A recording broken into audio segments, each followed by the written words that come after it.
सत श्री अकाल। न्यूज़ 18 पंजाब हरियाणा हिमाचल देख रहे सारे दर्शकों का स्वागत। मैं अमृत वर्दी। बुलेटिन की शुरुआत करते हैं संयुक्त किसान मोर्चे ਨੂੰ ਲੈ ਕੇ ਗੁਰਨਾਮ ਚੜੂਣੀ ਦੇ ਸਪਸ਼ਟੀਕਰਨ ਦੇ ਨਾਲ। ਗੁਰਨਾਮ ਸਿੰਘ ਚੜੂਣੀ ਦੇ ਸੰयुक्त किसान मोर्चे ਦੀਆਂ ਚਰਚਾਵਾਂ ਨੂੰ ਛੱਡਣ ਦੇ ਵਿਚਾਲੇ ਉਹਨਾਂ ਨੇ ਕਿਹਾ ਹੈ ਕਿ ਮੈਂ संयुक्त किसान मोर्चा नहीं ਛੱਡਿਆ है बल्कि मीटिंगां ਦਾ ਬਾਈਕਾਟ ਕੀਤਾ है ना कि मोर्चे ਦਾ।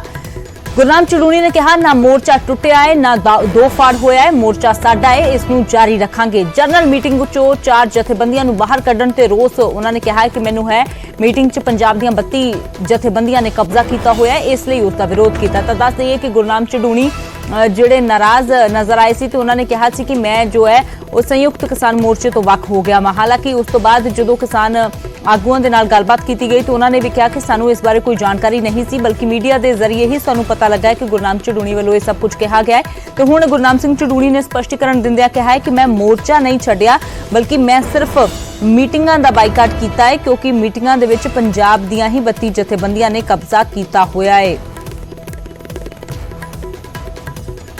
से कई अखबारों और चैनलों ने ये खबर दे दी है कि मैंने संयुक्त मोर्चा छोड़ दिया है। ये बिल्कुल गलत है, गलत खबर चलाई है।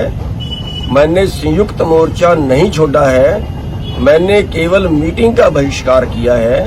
और मीटिंग का बहिष्कार इसलिए किया है कि ये जो पंजाब की 32 जथेबंदियों वाले हैं इन्होंने एक तरह से मीटिंग पे कब्जा कर लिया।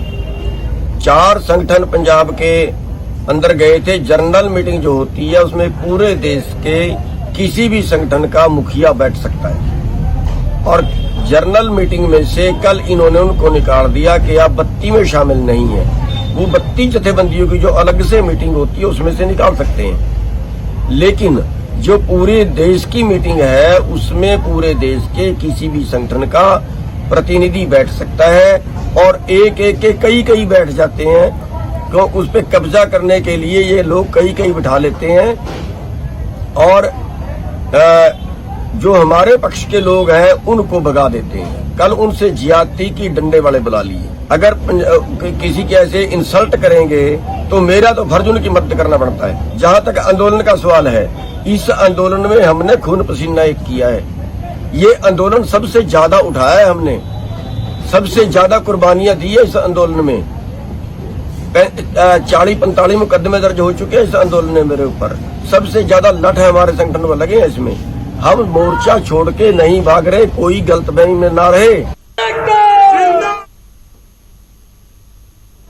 गुरनाम चड़ूणी ने अपनी सफाई दिंदिआं उन्होंने साफ किया कि मैं मोर्चे का बाईकाट नहीं किया है बल्कि मीटिंगां दा बाईकाट किया है, क्योंकि मीटिंगां दे विच उन्होंने कहा कि कोई सुनवाई नहीं हुंदी है।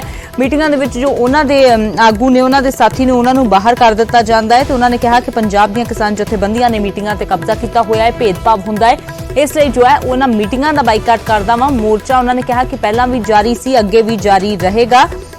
तो गुरनाम चड़ूणी नाराज ने मीटिंगां दा बाईकाट उन्होंने कर दिता है। कल मीटिंग दे विच शामिल होए सी ते नाल होर 4 जथेबंदियां दे आगू उन्हां दे नाल सी, ते उन्हां नूं मोर्चे दे विच शामिल करन दी गल कही गई, इसलिए उन्हां नूं नाराजगी है। ये गल हरिंदर सिंह लखोवाल दे वल्लों कही गई। ते दूजे पासे हरमीत कादिया ने भी कहा कि नाराजगी गुरनाम चड़ूणी नूं जथेबंदियां दे या संयुक्त किसान मोर्चे के बयानों तो नहीं है, बल्कि संयुक्त किसान मोर्चे नूं गुरनाम चड़ूणी के बयानों तो परेशानी है। तो हम गल करते हैं ओलंपिक्स च इतिहास रचन वाले नीरज चोपड़ा की। टोक्यो ओलंपिक्स च हरियाणा के नीरज चोपड़ा ने झंडे गड़ दिते। पूरा देश जिथे जश्न मना रहा है उत्थे ही हरियाणा सरकार ने भी नीरज के स्वागत दीआं तमाम तैयारियां कर लईआं ने। मुख्यमंत्री मनोहर लाल खट्टर दे नाल एक्सक्लूसिव गलबात की साडे सहयोगी मनोज कुमार ने। के मुख्यमंत्री मनोहर लाल इस वक्त मेरे साथ हैं। मुख्यमंत्री जी, हरियाणा के लिए बड़ा गौरव का पल है, पूरे देश में चर्चा हो रही है हरियाणा के छोरों की, हरियाणा के खिलाड़ियों की।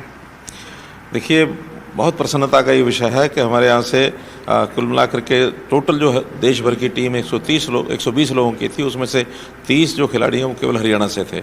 और उसमें जहाँ तक मेडल्स की बात है, मेडल लेने वाले भी हमारे 3 खिलाड़ी जो हैं वो मेडल लेकर के आए हैं, और इस प्रकार से उन्होंने देश का नाम रोशन किया। खास करके अगर बात करूँ नीरज चोपड़ा की, तो पहला जो मेडल है ओलंपिक्स का और वो लेकर के आए हैं इंडिविजुअल खेलों में। उससे पहले बिंद्रा मेडल लेके आए थे, चंडीगढ़ के थे, तो अब ये मेडल उस प्रकार का आया। तो उनको हमने एक ऑफ़र भी की है कि centre of excellence for Olympics उसमें उनको हेड बनाने के लिए तैयार हैं। वो जैसे आएंगे उनसे हम बात करेंगे ताकि और भी खिलाड़ियों को ओलंपिक्स में खेलने का अच्छा मौका मिले। मुख्यमंत्री जी, क्या आप मानते हैं कि ये जो एक्सपेक्टेड है परफॉर्मेंस जो हम कर रहे थे, सोच रहे थे, वैसा ही हुआ है? और जो आपने पॉलिसीज की बात करें, रिवार्ड्स की बात करें, उन्हीं का नतीजा है कि 3 इंडिविजुअल मेडल्स अकेले हरियाणा के हैं पूरे देश में? देखिए, एक्सपेक्टेशंस तो हमेशा हाई होनी चाहिए और उसमें जो कि अब पहली बार एक इस प्रकार का करिश्मा हुआ कि 7 मेडल देश भर में आए हैं। इससे पहले 7 कभी नहीं आए, तो मेडल की संख्या उस नाते संतोषजनक भी है, लेकिन और ज़्यादा आते तो हमको और ज़्यादा खुशी होती। आगे हम तैयारी करेंगे कि दुनिया के जो बड़े बड़े देश हैं उन देशों में हमारे देश का नाम, भारतवर्ष का नाम उनके मुकाबले में कहीं नज़दीक पहुंच सके। उसमें हरियाणा जो है अपनी मेहनत करके और अपना योगदान पूरा करेगा। आपने एक नई चीज़ शुरू की कि चौथे नंबर के जो खिलाड़ी हैं उनको भी रिवार्ड देंगे। अभी तक सिर्फ मेडलिस्ट को ही आप पुरस्कार देते थे सर, इससे आपको लगता है कि प्रोत्साहन मिलेगा खिलाड़ी? हाँ, देखिए, बहुत एक कांटे के मुकाबले में जब ब्रॉन्ज मेडल में रह जाते हैं तो आखिर उनको भी कहीं ब्रॉन्ज ना सही लेकिन ब्रॉन्ज के नीचे किसी एक लेवल पर उनको प्रोत्साहित करना चाहिए। इसलिए उनको भी हमने 50-50 लाख रुपए का जो इनाम दिया। 13 अगस्त को सर किस प्रकार से सम्मान करेंगे खिलाड़ियों का? सब लोग आएंगे, उनका सम्मान करेंगे और उनको प्रोत्साहित करेंगे कि इसी प्रकार से खेलों में आगे बढ़ते रहे। कल खिलाड़ी लौट रहे हैं दिल्ली में, स्वागत की क्या तैयारी है सर? किसी को भेजेंगे? हरियाणा सरकार की ओर से हमारे खेल मंत्री संदीप सिंह जी वो उनको रिसीव करेंगे और 13 तारीख को यहाँ बहुत बहुत धन्यवाद सर। हरियाणा के खेल मंत्री मुख्यमंत्री ने जानकारी दी है कि खेल मंत्री को दिल्ली भेजा जाएगा जो खिलाड़ियों का वेलकम करेंगे। और मुख्यमंत्री मनोहर लाल ने कहा है कि जो हरियाणा की खेल नीति है उसी का नतीजा है कि 3 इंडिविजुअल मेडल अकेले हरियाणा की धरती से आए हैं, हरियाणा के खिलाड़ियों ने प्राप्त किए हैं। चंडीगढ़ से कैमरामैन संदीप के साथ मनोज कुमार, न्यूज़ 18। ਤਾਂ ਹਰਿਆਣਾ ਦੇ ਇਸ ਸ਼ੋਰੇ ਤੇ ਸਿਰਫ ਹਰਿਆਣਾ ਹੀ ਨਹੀਂ ਬਲਕਿ ਪੂਰਾ ਦੇਸ਼ ਮਾਣ ਕਰ ਰਿਹਾ ਹੈ। ਦੇਸ਼ ਦੇ 골ਡਨ ਬॉय ਨੀਰਜ ਚੋਪੜਾ ਤੇ ਇਨਾਮਾਂ ਦੀ ਬਰਸਾਤ ਹੋ ਗਈ ਹੈ ਤੇ ਪੰਜਾਬ ਸਰਕਾਰ ਵੀ ਨੀਰਜ ਨੂੰ 2 ਕਰੋੜ ਦੀ ਇਨਾਮੀ ਰਾਸ਼ੀ ਦੇ ਨਾਲ ਸਨਮਾਨਿਤ ਕਰਨ ਜਾ ਰਹੀ ਹੈ। ਮੁੱਖ ਮੰਤਰੀ ਕੈਪਟਨ ਅਮਰਿੰਦਰ ਸਿੰਘ ਨੇ ਕਿਹਾ ਬੇਸ਼ੱਕ ਨੀਰਜ ਹਰਿਆਣਾ 'ਚ ਰਹਿੰਦੇ ਨੇ ਪਰ ਉਹਨਾਂ ਦੇ ਵਿੱਚ ਖੂਨ ਪੰਜਾਬੀ ਹੀ ਹੈ। ਮੁੱਖ ਮੰਤਰੀ ਦੇ ਨਾਲ ਐਕਸਕਲੂਸਿਵ ਗੱਲਬਾਤ ਕੀਤੀ ਸਾਡੇ ਸਹਿਯੋਗੀ ਪੰਕਜ ਕਪਾਹੀ ਨੇ। न्यूज़ 18 ਤੇ ਇਸ ਵੇਲੇ ਪੰਜਾਬ ਦੇ ਮੁੱਖ ਮੰਤਰੀ ਕੈਪਟਨ ਅਮਰਿੰਦਰ ਸਿੰਘ ਜੁੜ ਚੁੱਕੇ ਨੇ। ਕੈਪਟਨ ਸਾਹਿਬ, ਨੀਰਜ ਚੋਪੜਾ ਨੇ ਅੱਜ ਇਤਿਹਾਸ ਰਚ ਲਿਆ, ਕੀ ਕਹਿਣਾ ਚਾਹੋਗੇ 골ਡਨ ਬॉय ਬਾਰੇ? 3 ਗੱਲਾਂ ਕਹਿਣਾ ਚਾਹੂੰਗਾ। ਪਹਿਲਾ ਤਾਂ ਦੇਸ਼ ਦੀ ਇੱਜ਼ਤ, ਦੇਸ਼ ਦਾ ਝੰਡਾ ਬੁਲੰਦ ਰੱਖਿਆ ਉਹਨਾਂ ਨੇ। ਦੂਸਰਾ ਕਿ ਇਹ ਸਾਡੇ ਪੰਜਾਬੀ ਹੈ, ਚਾਹੇ ਰਹਿੰਦੇ ਨੇ ਅੰਬਾਲੇ 'ਚ ਪਰ ਹੈ ਸਾਡੇ ਪੰਜਾਬ ਦਾ ਖੂਨ ਹੈ ਉਹਨਾਂ ਦੇ ਵਿੱਚ। ਔਰ ਤੀਸਰੀ ਗੱਲ ਜਿਹੜੀ ਹੈ ਕਿ ਸਾਡੇ ਹਿੰਦੁਸਤਾਨ ਦੀ ਫੌਜ ਦੇ ਮੈਂਬਰ ਨੇ, ਇਹ ਸੂਬੇਦਾਰ ਨੇ ਰਾਜਪੂਤਾਨਾ ਰਾਈਫਲਸ ਦੇ ਵਿੱਚ 4th ਬਟਾਲੀਅਨ ਤੋਂ ਮੈਂ ਆਪਣੇ ਦੇਸ਼ ਨੂੰ, ਆਪਣੇ ਪੰਜਾਬ ਨੂੰ ਔਰ ਹਰਿਆਣੇ ਨੂੰ ਜਿੱਥੇ ਰਹਿੰਦੇ ਨੇ ਅੰਬਾਲੇ 'ਚ ਔਰ ਸਾਰੇ ਦੇਸ਼ ਨੂੰ ਮੈਂ ਬਹੁਤ ਮੁਬਾਰਕਬਾਦ ਦਿੰਦਾ।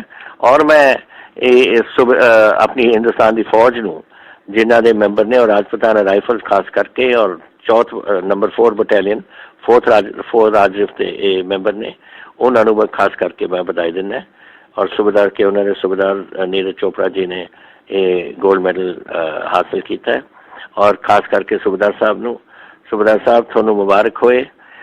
ਸਾਰੇ ਅਸੀਂ ਬਹੁਤ ਖੁਸ਼ ਹਾਂ ਜਿਹੜਾ ਤੁਸੀਂ ਆਪਣੀ ਕਾਮਯਾਬੀ ਕੀਤੀ ਹੈ ਔਰ ਮੈਂ ਆਸ ਕਰਦਾ ਹਾਂ ਕਿ ਆਉਣ ਵਾਲੇ ਸਮੇਂ ਵਿੱਚ ਇਸ ਤੋਂ ਜ਼ਿਆਦਾ ਵੀ ਤੁਸੀਂ ਕਾਮਯਾਬੀ ਕਰੋਗੇ ਤਾਂ ਕਿ ਦੇਸ਼ ਸਦਾ ਹੀ ਤੁਹਾਡੇ ਵਾਸਤੇ ਤੁਹਾਨੂੰ ਯਾਦ ਰੱਖਦਾ ਰਹੇ। ਤਾਂ ਬਹੁਤ ਬਹੁਤ ਵਧਾਈ ਹੋਏ ਤੁਹਾਨੂੰ, ਤੁਹਾਡੇ ਪਰਿਵਾਰ ਨੂੰ, ਤੁਹਾਡੀ ਰੈਜੀਮੈਂਟ ਨੂੰ, ਤੁਹਾਡੀ ਬਟਾਲੀਅਨ ਨੂੰ ਔਰ ਹਿੰਦੁਸਤਾਨ ਦੀ ਫੌਜ ਔਰ ਹਿੰਦੁਸਤਾਨ ਨੂੰ, ਹਰਿਆਣਾ ਨੂੰ ਔਰ ਪੰਜਾਬ ਨੂੰ। ਮੁੱਖ ਮੰਤਰੀ ਜੀ 2 ਕਰੋੜ ਰੁਪਇਆ ਪੰਜਾਬ ਸਰਕਾਰ ਨੇ ਵੀ ਦੇਣ ਦਾ ਐਲਾਨ ਕੀਤਾ। ਹਾਂ, ਮੈਂ ਐਲਾਨ ਕੀਤਾ। ਇਹ ਹੈ ਨਹੀਂ ਸਾਡੇ ਨਾਰਮਲੀ ਸਟੇਟਸ ਦਿੰਦੀਆਂ ਨੇ ਇਹ ਜਿਹੜਾ ਆਪਣੇ ਸਟੇਟ ਦੇ ਬੰਦਿਆਂ ਨੂੰ, ਲੇਕਿਨ ਉਹ ਵੀ ਸਾਡੇ ਪੰਜਾਬੀ ਨੇ, ਚਾਹੇ ਰਹਿੰਦੇ ਨੇ ਹਰਿਆਣੇ 'ਚ ਔਰ ਅਸੀਂ ਉਹਨਾਂ ਨੂੰ 2 ਕਰੋੜ ਰੁਪਏ ਦੇਵਾਂਗੇ। ਹਰਿਆਣਾ ਗਵਰਨਮੈਂਟ ਆਪਣੇ ਤੌਰ 'ਤੇ ਦੇਵੇਗੀ ਪਰ ਮੈਨੂੰ ਬੜੀ ਖੁਸ਼ੀ ਹੈ। ਮੈਨੂੰ ਜਦੋਂ ਕਿਸੇ ਫੌਜੀ ਨੂੰ ਮੈਨੂੰ ਕੁਝ ਦੇਣਾ ਹੋਏ ਜਾਂ ਮੇਰੇ ਪੰਜਾਬੀ ਨੂੰ ਦੇਣਾ ਹੋਏ ਮੈਨੂੰ ਖਾਸ ਖੁਸ਼ੀ ਹੁੰਦੀ ਹੈ ਔਰ ਮੈਂ ਅੱਜ ਐਲਾਨ ਕੀਤਾ ਹੈ ਕਿ 2 ਕਰੋੜ ਰੁਪਏ ਮੈਂ ਦੇਵਾਂਗਾ ਉਹਨਾਂ ਨੂੰ। ਮੁੱਖ ਮੰਤਰੀ ਜੀ, ਜਿਸ ਤਰੀਕੇ ਦਾ ਹਾਕੀ ਦੀ ਟੀਮ ਦੇ ਵਿੱਚ ਜਿਹੜਾ ਬਿਹਤਰੀਨ ਪ੍ਰਦਰਸ਼ਨ ਹਾਕੀ ਦੀ ਟੀਮ ਦਾ ਵੀ ਰਿਹਾ, 10 ਪਲੇਅਰ ਜਿਹੜੇ ਨੇ ਉਹ ਪੰਜਾਬ ਨਾਲ ਸੰਬੰਧਿਤ ਸੀਗੇ, ਉਹਨਾਂ ਬਾਰੇ ਕਿਸ ਤਰੀਕੇ ਨਾਲ? ਸਾਰਿਆਂ ਨੂੰ ਕਰ ਰਹੇ ਹਾਂ ਅਸੀਂ, ਮੈਂ ਸਾਰਿਆਂ ਨੂੰ ਬੁਲਾ ਰਿਹਾ ਉਰੇ। ਅਸੀਂ ਉਹਨਾਂ ਨੂੰ ਖਾਣਾ ਵੀ ਦੇਵਾਂਗੇ ਔਰ ਉਹਨਾਂ ਨੂੰ ਅਸੀਂ ਆਪਾਂ ਦੇਖਾਂਗੇ। ਦੇਖੋ, ਓਲੰਪਿਕਸ ਕੋਈ ਛੋਟੀ ਚੀਜ਼ ਨਹੀਂ। ਤੁਸੀਂ ਏਸ਼ੀਅਨ ਗੇਮ ਜਿੱਤ ਸਕਦੇ ਹੋ, ਤੁਸੀਂ ਕਾਮਨਵੈਲਥ ਗੇਮ ਜਿੱਤ ਸਕਦੇ ਹੋ। ਓਲੰਪਿਕਸ ਦਾ ਸਟੈਂਡਰਡ ਬੜਾ ਹਾਈ ਹੁੰਦਾ ਹੈ ਔਰ ਸਾਡੀ ਲੜਕੀਆਂ ਔਰ ਸਾਡੇ ਲੜਕੇ ਚਾਹੇ ਬ੍ਰੌਂਜ਼ ਮੈਡਲ ਮਿਲੇ ਜਾਂ ਜੋ ਮਰਜ਼ੀ ਮਿਲੇ, ਇਟ ਡਜ਼ਨਟ ਮੈਟਰ। ਜਾਂ ਸਾਡੇ ਮਲੋਰਤੀ ਬੀਬੀ, ਉਹਨੇ ਵਿਚਾਰੀ ਨੇ ਇਨ ਹਰ ਡਿਸਕਸ ਥਰੋ ਨੰਬਰ 6 आई है। ये देखो विदाउट ट्रेनिंग विदाउट एक्सपीरियंस ਜਦੋਂ ਤਾਈਂ ਸਾਡੀਆਂ ਟੀਮਾਂ ਬਾਹਰ ਨਹੀਂ ਜਾਣਗੀਆਂ ਔਰ ਇੰਟਰਨੈਸ਼ਨਲ ਐਕਸਪੀਰੀਅੰਸ ਨਹੀਂ ਹੋਏਗਾ ਉਦੋਂ ਤੱਕ ਦੇ ਕੈਨੋਟ ਟੇਕ ਪਾਰਟ ਇਨ ਇੰਟਰਨੈਸ਼ਨਲ ਇਵੈਂਟ ਸਕਸੈਸਫੁਲੀ। ਇਸ ਕਰਕੇ ਸਾਡੀ ਜ਼ਰੂਰੀ ਹੈ ਕਿ ਆਪਾਂ ਉਰੇ ਵੀ ਟ੍ਰੇਨਿੰਗ ਉਹਨਾਂ ਨੂੰ ਦਿਓ ਔਰ ਫਿਰ ਭੇਜੋ। Now look at this young lady who's won from Bangalore अपने बैडमिंटन खेली है ਜਿਹੜੀ ਉਹਨੇ ਸਾਰੇ ਕਿਤੇ ਦੁਨੀਆ ਦੇ ਵਿੱਚ ਖੇਲੀ ਹੈ। ਚਾਈਨਾ ਗਈ ਹੈ, ਰਸ਼ੀਆ ਗਈ ਹੈ, UK ਗਈ ਹੈ, ਸਕੈਂਡੀਨੇਵੀਆ ਗਈ ਹੈ, ਸਾਰੀ ਜਗ੍ਹਾ ਜਾ ਕੇ ਖੇਲ ਕੇ ਆਈ ਹੈ। ਤਾਂ ਤੁਹਾਨੂੰ ਕੌਨਫੀਡੈਂਸ ਹੋ ਜਾਂਦਾ ਪਲੇਅਰ ਨੂੰ।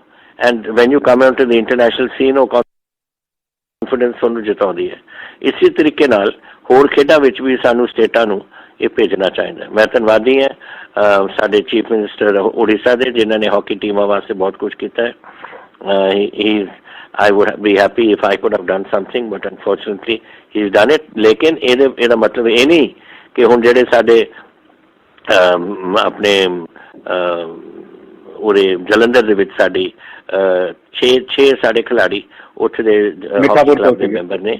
ਸਾਡੇ ਮੈਂਬਰ ਤਾਂ ਸਾਡੇ ਹਿੰਦੁਸਤਾਨ ਦੇ पंजाब ਦੀ ਤਾਂ बहुत कंट्रीब्यूशन है। ध्यानचंद जी साढ़े से, बलबीर साढ़े से, साढ़े छोटे बलबीर साढ़े से, हरिपाल कौशिक साढ़े से, चिमनी साढ़े से, हुन अपने प्रगट सिंह जी साढ़े से, साढ़े captain very fine captain he was captain साढ़े से। इस तरीके नाल साढ़े कंट्रीब्यूशन हॉकी कोई भी खेडा देखो पंजाब अगे रहे हैं और मैं आस करदा कि आने वाले समय विच भी स्टेटां और अपने जो ਅਸੀਂ ਕਰ ਸਕਦੇ ਹਾਂ ਵਿਦਿਨ ਆਰ ਰਿਸੋਰਸਿਸ ਅਸੀਂ ਇਹਨਾਂ ਦੀ ਟ੍ਰੇਨਿੰਗ ਵਾਸਤੇ ਅਸੀਂ ਕਰੀਏ ਜ਼ਰੂਰ। ਉਹਨਾਂ ਨੂੰ ਸਾਰਿਆਂ ਨੂੰ ਬੁਲਾਇਆ, ਖੁਸ਼ੀਆਂ ਮਨਾਵਾਂਗੇ। ਕਦੋਂ ਬੁਲਾਇਆ ਜੀ? ਕਦੋਂ ਖਿਡਾਰੀਆਂ ਨੂੰ ਬੁਲਾਇਆ? ਗੋਲਡ ਮੈਡਲ ਕੋਈ ਜਿੱਤਿਆ ਡਜ਼ਨਟ ਮੈਟਰ। ਗੋਲਡ ਮੈਡਲ ਹੋਏ ਜਾਂ ਥੋੜਾ ਸਿਲਵਰ ਹੋਏ ਜਾਂ ਬ੍ਰੌਂਜ਼ ਹੋਏ ਜਾਂ ਨਥਿੰਗ ਵੀ ਹੋਏ, ਤੁਸੀਂ ਬੜੀ ਕਾਮਯਾਬੀ ਨਾਲ ਔਰ ਬੜੇ ਮੈਨੂੰ ਉਹ ਬੜੀ ਖੁਸ਼ੀ ਹੋਈ ਆਪਣੇ ਦੇਖ ਕੇ ਸਾਡੇ ਮਲੋਟ ਦੀ ਬੀਬੀ ਜਿਸ ਤਰੀਕੇ ਨਾਲ ਉਹਨੇ ਆਪਣੀ ਡਿਸਕਸ ਸਿੱਟੀ ਹੈ। ਐਂਡ ਕਿੰਨੀ ਐਕਸਪੀਰੀਅੰਸ ਹੈ ਉਸਨੂੰ, ਕੁਛ ਵੀ ਨਹੀਂ। And despite that she came 6th। ਇਹ ਗੱਲਾਂ ਆਪਾਂ ਨੂੰ ਯਾਦ ਰੱਖਣਾ ਚਾਹੀਦਾ ਕਿ ਸਾਨੂੰ ਐਕਸਪੀਰੀਅੰਸ ਤੁਹਾਨੂੰ ਦੇਣਾ ਪਊ। ਇਹਨਾਂ ਟੀਮਾਂ ਨੂੰ ਸਾਨੂੰ ਬਾਹਰ ਭੇਜਣਾ ਪਊਗਾ ਤਾਂ ਕਿ ਇੰਟਰਨੈਸ਼ਨਲ ਐਕਸਪੀਰੀਅੰਸ ਇਹਨਾਂ ਨੂੰ ਹੋਵੇ। ਸੀਐਮ ਸਾਹਿਬ ਕਦੋਂ ਬੁਲਾਇਆ ਇਹਨਾਂ ਸਾਰੇ ਖਿਡਾਰੀਆਂ ਨੂੰ ਔਰ ਸਾਰੇ ਖਿਡਾਰੀਆਂ ਨੂੰ? ਮੈਂ ਆਪਣੇ ਡਿਪਾਰਟਮੈਂਟ ਨੂੰ ਕਿਹਾ ਔਰ ਸਪੋਰਟਸ ਮਿਨਿਸਟਰ ਨੂੰ ਕਿਹਾ ਸੋਢੀ ਸਾਹਿਬ ਨੂੰ ਕਿ ਜਦੋਂ ਵੀ ਉਹ ਵਾਪਸ ਆਉਂਦੇ ਨੇ ਡੇਟ ਫਿਕਸ ਕਰੋ, ਕਿਉਂਕਿ ਹੁਣ ਤਾਂ ਖੁਸ਼ੀਆਂ ਸਾਰਾ ਦੇਸ਼ ਮਨਾਊ। ਪਤਾ ਨਹੀਂ ਕੌਣ ਕਿਹੜਾ ਸੂਬਾ ਕਿਤੇ ਬੁਲਾਊਗਾ, ਲੇਕਿਨ ਪੰਜਾਬ ਦੇ ਵਿੱਚ ਅਸੀਂ ਸਾਰਿਆਂ ਨੂੰ ਸੱਦਾਂਗੇ, ਸਾਰਿਆਂ ਦੀ ਸ਼ਲਾਘਾ ਕਰਾਂਗੇ, ਸਾਰਿਆਂ ਨੂੰ ਅਸੀਂ ਆਪਣੇ ਪੰਜਾਬੀ ਤੌਰ 'ਤੇ ਜਿਸ ਤਰੀਕੇ ਨਾਲ ਪੰਜਾਬੀ ਲੋਕਾਂ ਨੂੰ ਖੁਸ਼ੀਆਂ ਮਨਾਉਂਦੇ ਨੇ ਅਸੀਂ ਮਨਾਵਾਂਗੇ ਕਿ ਸਾਡੇ ਖਿਡਾਰੀ ਹਿੰਦੁਸਤਾਨ ਦਾ ਝੰਡਾ ਬੁਲੰਦ ਕਰਕੇ ਆਏ ਨੇ।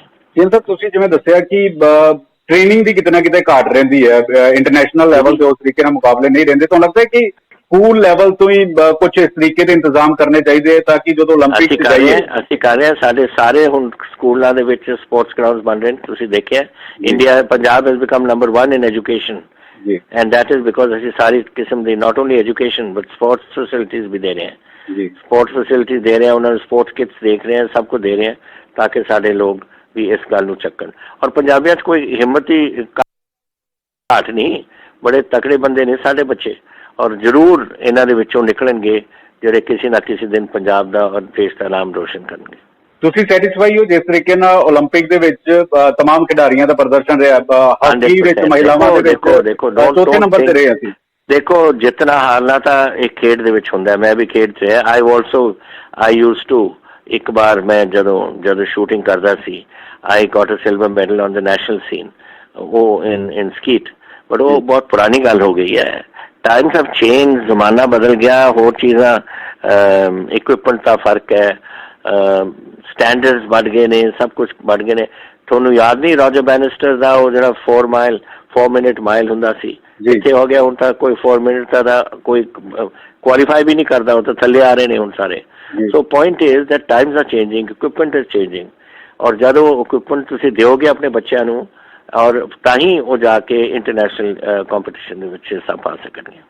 ਜਿਸ ਤਰੀਕੇ ਨਾਲ ਪਿਛਲੇ ਦਿਨਾਂ 'ਚ ਪੰਜਾਬੀਆਂ ਨੂੰ ਲੈ ਕੇ ਸਵਾਲ ਖੜੇ ਹੁੰਦੇ ਸੀ, ਲੇਕਿਨ 올림픽 ਦੇ ਵਿੱਚ ਪੰਜਾਬੀਆਂ ਨੇ ਨਾਮ ਰੋਸ਼ਨ ਕੀਤਾ, ਚਾਹੇ ਹਾਕੀ ਹੋਵੇ ਹਿੰਦੁਸਤਾਨੀਆਂ। ਮੈਂ ਪੰਜਾਬੀ ਨਹੀਂ ਕਹੂੰਗਾ, ਸਿਰਫ ਪੰਜਾਬੀਆਂ ਨੇ ਤਾਂ ਮੈਨੂੰ ਤਾਂ ਬੜੀ ਫਖਰ ਹੈ ਮੈਨੂੰ ਕਿ ਪੰਜਾਬੀਆਂ ਨੇ ਕੀਤਾ ਹੈ, ਲੇਕਿਨ ਅਸੀਂ ਇੱਕ ਹਿੰਦੁਸਤਾਨ ਦੇ ਝੰਡੇ ਦੇ ਥੱਲੇ ਅਸੀਂ ਲੜੇ ਹਾਂ और चाहे असी केरला तो हैं, चाहे बेंगलोर है, चाहे बंगाल है, पंजाब हरियाणा जितों मर्जी हिमाचल, असी देश के झंडे के हेठ असी लड़े हैं सारे as an Indian. And I am very pleased कि साडे हिंदुस्तान की जिहड़ी साडे एथलीट्स ने ਔਰ ਸਾਡੀ ਟੀਮਸ ਨੇ ਇਹਨਾਂ ਨੇ ਆਪਣਾ ਦੇਸ਼ ਦਾ ਨਾਮ ਰੋਸ਼ਨ ਰੱਖਿਆ। ਸੀਐਮ ਸਾਹਿਬ, ਜਦੋਂ ਆਰਮੀ ਦਾ ਜਵਾਨ ਮੈਡਲ ਲੈ ਕੇ ਆਵੇ ਤਾਂ ਤੁਹਾਡੀ ਖੁਸ਼ੀ ਹੋਰ ਜ਼ਿਆਦਾ ਵੱਧ ਜਾਂਦੀ ਹੈ। ਹੋਰ ਮੈਨੂੰ ਬਹੁਤ ਖੁਸ਼ੀ ਹੈ।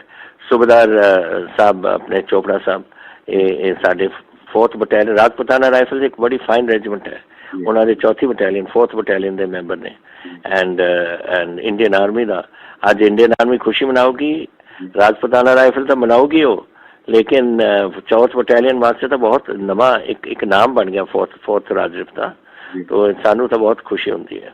ਤੁਸੀਂ ਇਹਨਾਂ ਖਿਡਾਰੀਆਂ ਨੂੰ ਕੀ ਕਹਿਣਾ ਚਾਹੋਗੇ? हैं जी, ਇਹਨਾਂ ਖਿਡਾਰੀਆਂ ਨੂੰ ਕੀ ਕਹਿਣਾ ਚਾਹੋਗੇ, ਚਾਹੇ ਮੈਡਲ ਆਇਆ ਹੋਵੇ ਨਾ ਆਇਆ ਹੋਵੇ? ਕਿਉਂਕਿ ਮੈਡਲ ਹੋਵੇ ਨਾ ਹੋਵੇ ਬੇਟਾ, ਤੁਸੀਂ ਬੜਾ ਵਧੀਆ ਕੰਮ ਕੀਤਾ ਹੈ, ਤੁਸੀਂ ਦੇਸ਼ ਦਾ ਨਾਮ ਰੋਸ਼ਨ ਰੱਖਿਆ, ਤੁਸੀਂ ਪੂਰੀ ਆਪਣੀ ਹਿੰਮਤ ਲਾਈ ਹੈ ਔਰ ਅਸੀਂ ਤੁਹਾਡੇ ਨਾਲ ਹਾਂ ਸਦਾ ਵਾਸਤੇ, ਔਰ ਜੋ ਪੰਜਾਬ ਕਰ ਸਕਦੇ ਹਾਂ ਤੁਹਾਡੇ ਵਾਸਤੇ ਅਸੀਂ ਹਰ ਵੇਲੇ ਕਰਨ ਨੂੰ ਤਿਆਰ। ਤਾਂ ਕੈਪਟਨ ਅਮਰਿੰਦਰ ਸਿੰਘ ਨੇ ਸਾਰੇ ਹੀ ਖਿਡਾਰੀਆਂ ਨੂੰ ਜੋ ਹੈ ਮੁਬਾਰਕਬਾਦ ਦਿੱਤੀ ਹੈ ਤੇ ਕਿਹਾ ਹੈ ਕਿ ਚਾਹੇ ਕੋਈ ਜਿੱਤਿਆ ਹੈ ਕੋਈ ਹਾਰਿਆ ਹੈ ਪਰ ਹਰ ਕਿਸੇ ਨੇ ਬਹੁਤ ਅੱਛਾ ਪ੍ਰਦਰਸ਼ਨ ਕੀਤਾ ਹੈ।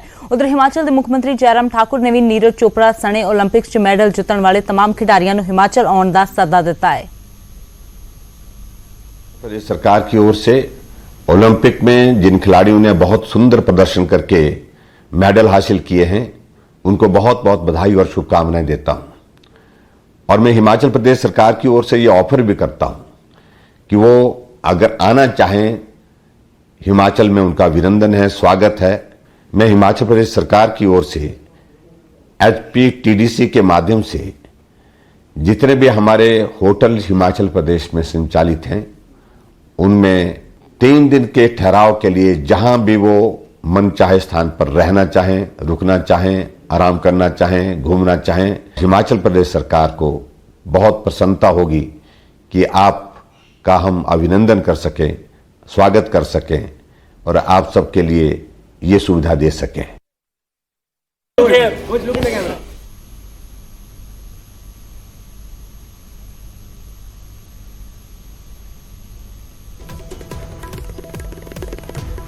ਤਾਂ ਹਿਮਾਚਲ ਦੇ ਮੁੱਖ ਮੰਤਰੀ ਜੈਰਾਮ ਠਾकुर ਦੇ ਵੱਲੋਂ ਵੀ ਸਾਰੇ ਹੀ ਖਿਡਾਰੀਆਂ ਨੂੰ ਸੱਦਾ ਦਿੱਤਾ ਗਿਆ ਹੈ ਹਿਮਾਚਲ ਆਉਣ ਦਾ। 올림픽ਸ ਦੇ ਵਿੱਚ ਮੈਡਲ ਜਿੱਤਣ ਵਾਲੇ तमाम ਖਿਡਾਰੀਆਂ ਨੂੰ, ਸ਼ਾਨਦਾਰ ਪ੍ਰਦਰਸ਼ਨ ਕਰਨ ਵਾਲੇ ਖਿਡਾਰੀਆਂ ਨੂੰ ਜਿੱਥੇ ਮੁਬਾਰਕਬਾਦ ਉਹਨਾਂ ਦਿੱਤੀ ਹੈ, ਉੱਥੇ ਨਾਲ ਹੀ ਉਹਨਾਂ ਸਾਰੇ ਹੀ ਖਿਡਾਰੀਆਂ ਨੂੰ ਜੋ ਹੈ ਉਹ ਸੱਦਾ ਦਿੱਤਾ ਹੈ ਹਿਮਾਚਲ ਆਉਣ ਦਾ। ਤੇ ਇਧਰ ਹਰਿਆਣਾ ਸਰਕਾਰ ਵੀ ਪੂਰੀ ਤਰ੍ਹਾਂ ਤਿਆਰੀ ਕਰੀ ਬੈਠੀ ਹੈ ਆਪਣੇ ਖਿਡਾਰੀਆਂ ਦੇ ਸਵਾਗਤ ਲਈ ਤੇ ਪੰਜਾਬ ਸਰਕਾਰ ਵੀ ਤਿਆਰ ਬਰ ਤਿਆਰ ਹੈ।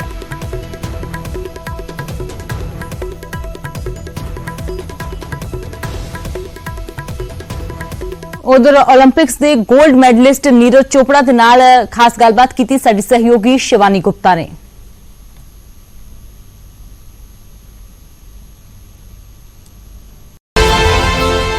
Javelin throw champion at the Tokyo 2020 Olympics, Neeraj Chopra is joining us live and exclusive. Neeraj, congratulations! बहुत बड़ा दिन था आपके लिए, बहुत बड़ा दिन था इंडिया के लिए। वो मोमेंट कैसा था जब आप पोडियम पे सबसे ऊपर थे और नेशनल एंथम बज रहा था? थैंक यू जी, सबसे पहले तो आपको। और वो उसको तो मैं ऐसे शब्दों में बयान नहीं कर सकता क्योंकि वो एक फीलिंग थी। वो इंडिया में जितने लोग देख रहे थे उन्होंने भी फील किया होगा कि यहाँ पे बाहर अपना नेशनल एंथम बज रहा था ओलंपिक स्टेडियम में, तो वो एक सबसे अलग फीलिंग थी। ऐसा लग रहा था कि जो भी प्रॉब्लम्स आई बीच में और जो भी दिक्कतें रही वो बस कल खत्म हो गई थी मेडल मिलने के बाद और नेशनल एंथम बजने के बाद। तो वो एक बहुत ही अच्छी और अलग फीलिंग थी। जी बिल्कुल। आपको रियलाइज हो रहा है आपने क्या अचीव किया है? इंडिया का पहला एथलेटिक्स मेडल और वो भी गोल्ड। बिल्कुल ऐसा, मतलब बीच में कई बार तो ऐसा लगता है कि यार पता नहीं ऐसा कुछ हुआ है या नहीं हुआ है, लेकिन हाँ फाइनली जब गोल्ड को देखता हूँ तो ऐसा लगता है कि हाँ यार कुछ किया है देश के लिए। दिखाइए ना अपना गोल्ड, आपके पास है अपना गोल्ड? जी जी जी जी बिल्कुल।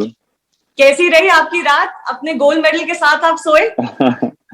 हाँ, मेरे साथ में रखा था गोल्ड मेडल, तो पास में बिल्कुल मेरे तकिए के पास, तो ऐसे ही सोया मैं इसको रख के। आपको बहुत चैन की नींद आई या नींद बिल्कुल नहीं आई कल?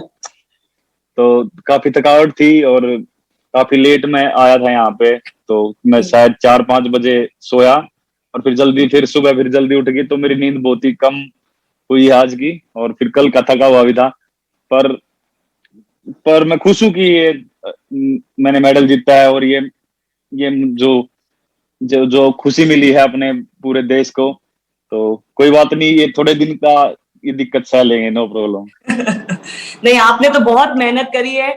मैं पूछना चाहती हूँ, ये पूरा कैंपेन जो आपका रहा है ओलंपिक्स में, it was near flawless campaign. Qualification से लेके फाइनल तक ऐसा लग रहा था कि आप बिल्कुल पीक परफॉर्मेंस दे रहे हैं, अपनी बिल्कुल टॉप फॉर्म पे है। तो उसके बारे में बताइए, क्योंकि सिर्फ आपने गोल्ड जीता ही नहीं है, बहुत कन्विंसिंग तरीके से जीता है। क्वालिफिकेशन में आपने एक ही थ्रो में टॉप कर लिया था, और फाइनल में आपने पहले 2 थ्रोज में ही बाकी सबको पीछे छोड़ दिया था। तो आप बहुत खुश होंगे जिस तरह की परफॉर्मेंस आपने दी है। हाँ जी बिल्कुल, क्योंकि जिस हिसाब से क्वालिफिकेशन राउंड में मैंने थ्रो की थी, उस थ्रो के बाद काफी कॉन्फिडेंस आया था कि फाइनल काफी अच्छा रहेगा, और मुझे लग रहा था कि मैं पर्सनल बेस्ट तक करूंगा फाइनल में। वो पता नहीं कुछ टेक्निकली प्रॉब्लम रही है या कैसे, पर जितनी भी जो भी थ्रो लगे मैं उससे खुश हूँ, क्योंकि उस थ्रो की वजह से हमने गोल्ड जीता है। तो और होपफुली आगे मेरे पास टाइम है तो मैं और इम्प्रूवमेंट करूंगा पक्का। तो पहले 2 थ्रोज के बारे में बताइए, क्या आपने स्पेसिफिकली टारगेट किया था कि मैं अपनी पहले 2-3 थ्रोज में ही अपना सबसे बेस्ट दे दूं, ताकि मेरे ऊपर से प्रेशर हट जाए, दूसरों के ऊपर प्रेशर आ जाए? बिल्कुल, ये जाने से पहले हमारे मन में पहले से ही था कि बस जाते ही अब पहली थ्रो से ही अपना पूरा 100% देना है, और पहली थ्रो से ही कंपटीशन को ऊपर उठा के चलना है। तो मैंने पहला ही थ्रो अपना पूरा अच्छे से कोशिश की थी, और वो काफी अच्छी थ्रो गई 87 प्लस। उसके बाद सेकंड थ्रो काफी बढ़िया थी, बल्कि मुझे तो लग रहा था कि मेरी पर्सनल बेस्ट हो गया, लेकिन वो पता नहीं क्या क्या दिक्कत रही, या फिर क्या, मतलब मैंने अपनी तरफ से पूरा 100% दिया था। जी जी। तो काफी अच्छी थ्रो थी। हाँ जी। नहीं, आपका सेकंड थ्रो जब आपने फेंका उसके बाद ही आपने हाथ ऊपर कर लिए थे, तो आपका रिएक्शन देख के लग रहा था कि आपको लग रहा है कि ये बेस्ट थ्रो हुई है। हाँ जी, पर हाँ बिल्कुल, इस कल वाली थ्रो में सबसे बेस्ट थी वो। और काफी काफी अच्छा लगा। तो आपको कुछ नर्वसनेस थी बिल्कुल भी, क्योंकि आप वो जो जर्मन के योहानिस वेटर हैं उनके खिलाफ खेल रहे थे, उन्होंने 97 मारा हुआ है, तो और उन्होंने फाइनल से पहले बोला भी था कि नीरज चाहे क्वालिफिकेशन में टॉप कर गया हो लेकिन मुझे फाइनल में नहीं हरा सकता। आपके बीच में वो बैंडर हो रहा था, वो आपको साइड करने की कोशिश कर रहे थे। तो फाइनल से पहले क्या फीलिंग थी? नहीं, मैं पहले भी यही बोलता था, और अभी भी, चाहे सामने कितना भी बड़ा कंपटीटर हो, हमारा गेम ऐसा है कि हमको खुद के साथ कंपटीशन करना है। मतलब हम सभी के साथ जितने भी जेवलिन थ्रोअर होते हैं फाइनल में, मान लो 12 हमारे, मतलब क्वालिफिकेशन राउंड से 12 जेवलिन थ्रोअर को छांटा गया था। तो हम 12 लोग खेलते हैं, लेकिन हमारा लड़ाई खुद से होती है, हमको खुद का बेस्ट करना होता है। तो हमारा इवेंट ऐसा है कि हमको खुद पे फोकस करना बहुत जरूरी है। तो बिल्कुल, वो एक बहुत अच्छे थ्रोअर हैं, बहुत अच्छे एथलीट हैं, और बहुत ही अच्छी उन्होंने थ्रो किया। इस साल बहुत अच्छी सीरीज रही है। मुझे पता था कि वो बिल्कुल थ्रो लगा सकते हैं और बहुत अच्छे थ्रोअर हैं, लेकिन फिर भी मेरा पूरा फोकस अपने ऊपर था, और मैं सोच रहा था कि मुझे अपना रिजल्ट अच्छा देना है, और बाकी सब अपना देंगे तो कोई प्रॉब्लम नहीं है। तो मैंने अपने ऊपर फोकस किया, और बस अभी फिर जो भी है, मुझे कुछ बोलने की जरूरत नहीं है, अभी अपने पास गोल्ड मेडल है। और हाँ जी जी जी। आपने अपनी विन ये मिल्खा सिंह को डेडिकेट की, ऐसा क्यों? मुझे लगता है कि उनका एक बहुत बड़ा सपना था ये, और मिल्खा सिंह जी के साथ साथ पीटी उषा मैम हैं, और जो भी इंडियन एथलेटिक्स के काफी अच्छे हमारे प्लेयर रहे हैं, एथलीट रहे हैं, जिनका एक सपना था कि ओलंपिक मेडल हमारे देश का हो, और अगर नेशनल एंथम बजे तो वो तो एक अलग ही बात होगी। तो मुझे लगता है कि कहीं ना कहीं इनका भी एक मन में कहीं ना कहीं ऐसे रह गया था कि यार हमारा मेडल नहीं आ पाया कि, और मुझे लगता है कि जो ये मेडल आया है इससे उनको बहुत ज्यादा खुशी मिली होगी। बस दुख इस बात का कि मिल्खा सिंह जी हमारे बीच में नहीं है अभी, लेकिन जो भी है वो, जो भी, अगर मान लो, अगर सब बोलते हैं कि ऊपर से देख रहे हैं, तो अगर वो सच में ऊपर से देख रहे होंगे तो बहुत खुश होंगे आज इस मेडल को देख के। जी जी, वो भी बहुत खुश है। पीटी उषा, अंजू बॉबी जॉर्ज, सारे एथलेटिक्स के हमारे चैंपियन, पूरे हमारे देश के सारे खिलाड़ी बहुत खुश हैं आपकी परफॉर्मेंस से। मैं ये पूछना चाहती हूँ कि आपको 2019 में इंजरी हुई थी, आपकी सर्जरी भी हुई थी, इतनी जल्दी आपने कैसे बाउंस बैक किया कि आप एकदम टॉप परफॉर्मेंस पे आ गए अपने? जी, बाउंस बैक ऐसे जल्दी तो नहीं है, एक पूरा साल तो मेरा बीच में वेस्ट हो गया था। मतलब 2019 है मेरा, मैं कुछ नहीं खेला उसमें, तो एक साल लगा रिकवर होने में। और इंजरी काफी, मेन टूर्नामेंट थे, मेन कंपटीशन थे उस साल, वर्ल्ड चैंपियनशिप थी, एशियन चैंपियनशिप थी, डायमंड लीग थी। तो वो साल पूरा इंजरी की वजह से गया, लेकिन काफी टाइम मिल गया मुझे रिकवरी करने के लिए। फिर 2020 में जब वापसी हुई तो वो काफी अच्छी हुई। पहले कंपटीशन में मैंने ओलंपिक क्वालिफाई कर दिया था। तो वो वही है कि वो जो जो मेरा रिहैब चल रहा था और जो भी बीच में इंजरी के बाद का जो टाइम रहा, वो बहुत फोकस रह के और बहुत मतलब डेडिकेशन से अपनी ट्रेनिंग की, और अपने जो भी वीक पॉइंट थे, जो ऐसा बॉडी में ऐसा लगता था कि मैं और ज्यादा स्ट्रोंग हो सकता हूँ, तो हमने उन पे काम किया और इसीलिए अच्छे से कम बैक हो पाया। जो जो टाइम मिला था बीच में इंजरी के बाद, हमको उसका एक सही तरह से फायदा उठाया और जी अपनी अच्छे से ट्रेनिंग की। जी। आज जब आप देखते हैं, आपने 2016 से बहुत गोल्ड मेडल्स जीते हैं, आप Asian champion, Commonwealth champion, under 20 में आपने रिकॉर्ड बनाया था, चैंपियनशिप जीती थी, साउथ एशियन चैंपियनशिप, अब ओलंपिक चैंपियन बन गए हैं। तो आप 5 साल से गोल्डन बॉय रहे हैं इंडिया के एथलेटिक्स के। मैं आपसे पूछना चाहती हूँ कि आज जब आप वापस देखते हैं तो क्या याद आता है अपने सैक्रिफाइस का और अपने फैमिली के सैक्रिफाइस का? क्या मोमेंट याद आता है? क्या सबसे टफ घड़ी रही है? टफ घड़ी तो देखो स्टार्टिंग में ही होती है कि परिवार को इतना पता नहीं था स्पोर्ट्स का, लेकिन वो फिर भी सपोर्ट कर रहे थे मुझे फाइनेंशियल तरीके से, चाहे ज्यादा नहीं कर पाते, लेकिन वो उन्होंने मेंटली हमेशा मुझे फोर्स किया कि कोई बात नहीं, तू बस अपना गेम कर, अपना 100% दे उसमें और अपनी पूरी मेहनत कर, बाकी जो भी हम कर सकते हैं अपनी तरफ से करेंगे। और यही मेरे हिसाब से बहुत जरूरी होता है। कई बार लोग बोलते हैं कि हमारे पास इतना पैसा नहीं है, हम फाइनेंशियल सपोर्ट नहीं कर सकते, लेकिन मुझे लगता है कि जितनी फाइनेंशियल सपोर्ट की जरूरत होती है, उतनी बच्चे को मोटिवेशन की भी जरूरत होती है। तो मेंटली सपोर्ट फैमिली को करना चाहिए। मेंटली सपोर्ट बहुत जरूरी है कि आप बस अपने बच्चों को ये बोलो कि अपना तू पूरी मेहनत कर, बाकी पीछे से हम तुझे सपोर्ट कर रहे हैं, तो शायद और ज्यादा उसमें जोश हो जाता है फिर। जी। आखिरी सवाल, आप सिर्फ 23 साल के हैं, आपके पास और भी ओलंपिक्स के मौके हैं, और भी चैंपियनशिप्स के मौके हैं, वर्ल्ड चैंपियनशिप का मौका है। आपका पर्सनल टारगेट क्या है? आपने 88.06 अपना पर्सनल किया है, पर्सनल टारगेट क्या होगा आपका? कितना डिस्टेंस आप कवर करना चाहते हैं? देखो अब मैं काफी वही बता रहा था कि 90 मीटर के काफी क्लोज हूँ, और 90 मीटर एक बैरियर है, बहुत बड़ा बैरियर है जेवलिन थ्रो में। तो बिल्कुल सबसे पहला टारगेट वही है। और ज्यादातर मैं वही बोलता हूँ कि मेरा डिस्टेंस से कोई मेरा टारगेट नहीं होता है, और मैं किसी एक कंपटीशन में ऐसा डिस्टेंस का टारगेट लेके नहीं चलता हूँ